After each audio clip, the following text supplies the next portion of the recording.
สวัสดีทุกคนแล้วนะคะวันนี้มันในเกมแป๊บนึงไม่รู้ว่าเสียงมันเข้าไมค์หรือเปล่านะแต่แบบเนาะตัวไมค์มันอยู่ไหนวะเนี่ยทุกคน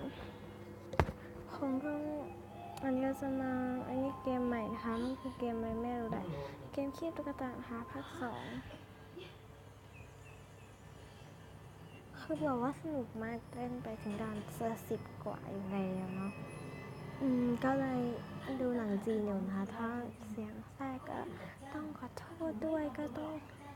ทำให้เราได้รู้ว่าคนต้องแบ่งแยกจิตใจ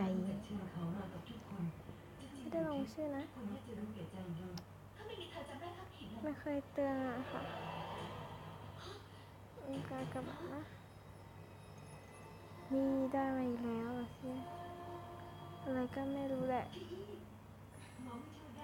สนุกมากเลยนะคะนี่ด่าน11แล้วคือมันก็จะมีเควสให้เราทำมาตลอดอะนี่คิดก็ได้ประมาณ11ตัวนะคะเนี่ยวิธีเล่นก็เป็นอย่างนี้นะคะจริง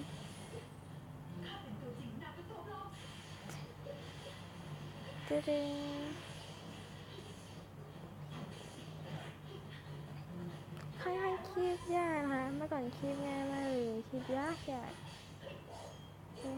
ทำเนี่ย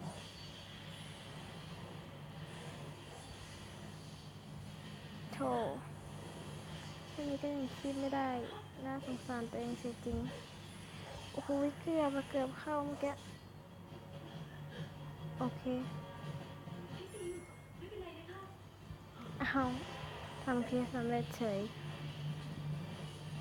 คือแบบว่าเรามีมาหลายเควสแล้วนะคะเราจะไปดูเควสกันดีกว่าดูตรงไหนเนี่ย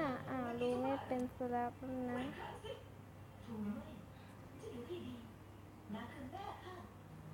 อันนี้นะคะหนูเราทำสำเร็จไปถึง2หมาแล้วก็ทำสำเร็จไปถึง2ปีตัวแมวก็ทำเนี่ยนะคะก็ทำสำเร็จมาทุกอันก็เหลือแค่ทำไปเรื่อยๆเกมที่สนุกมาก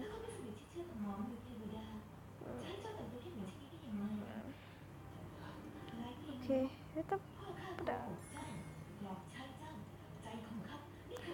เรา11แล้วครับผมคืออะไร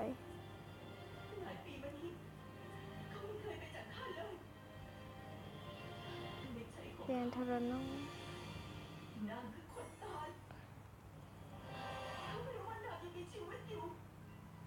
มันยากอะเอายากมากเลยนะคะบางอันเนี่ยอย่างเช่นอันเนี้ยเราต้องอย่าเพิ่งได้แล้วได้ที่ค่ายใหม่แล้วหรือว่าไงว้าวลงอันนี้ดูอันนี้อะไรเนี่ยซึ่งใช้ว้าวสวยจังเลยนี่เปลี่ยนเป็นอันนี้แล้วนะคะทุกคน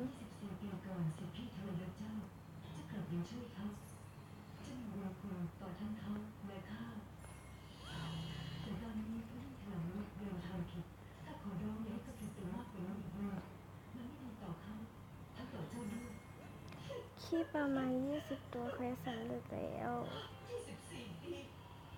นะคะผมคิวต่อ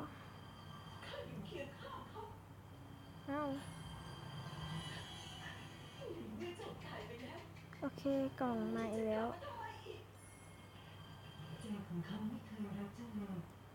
ไปก่อนแล้วเราจะลองไปเปิดกล่องดูค่ะ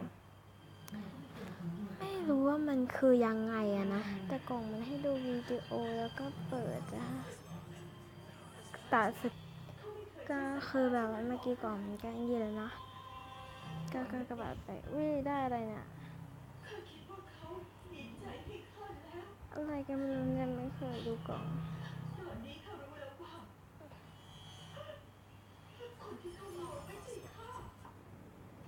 ก็ได้เพชรมาเนาะได้อะ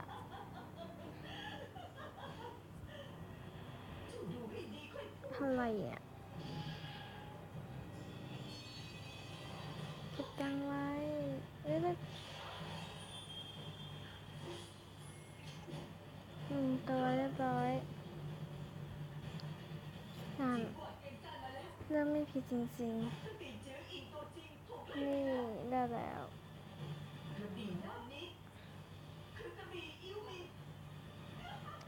คุณรู้สึกเก็บตังค์ไว้ดีไหมไม่ดีเก็บทุกใน0 บาทไปเลย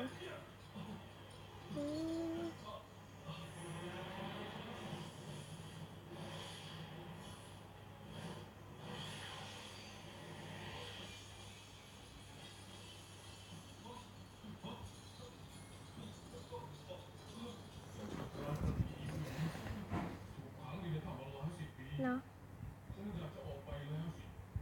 คือเก็บแค่ไม่ได้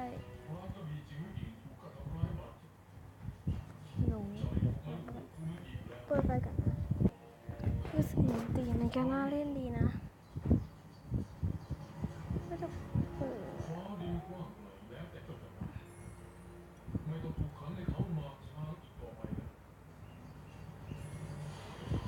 เฮ้ย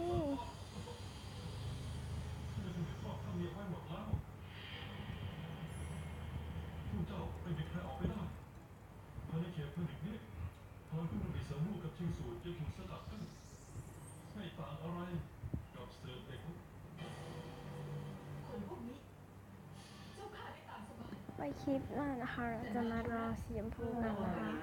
ซึ่งในตังค์ไม่พอนะบ๊ายบาย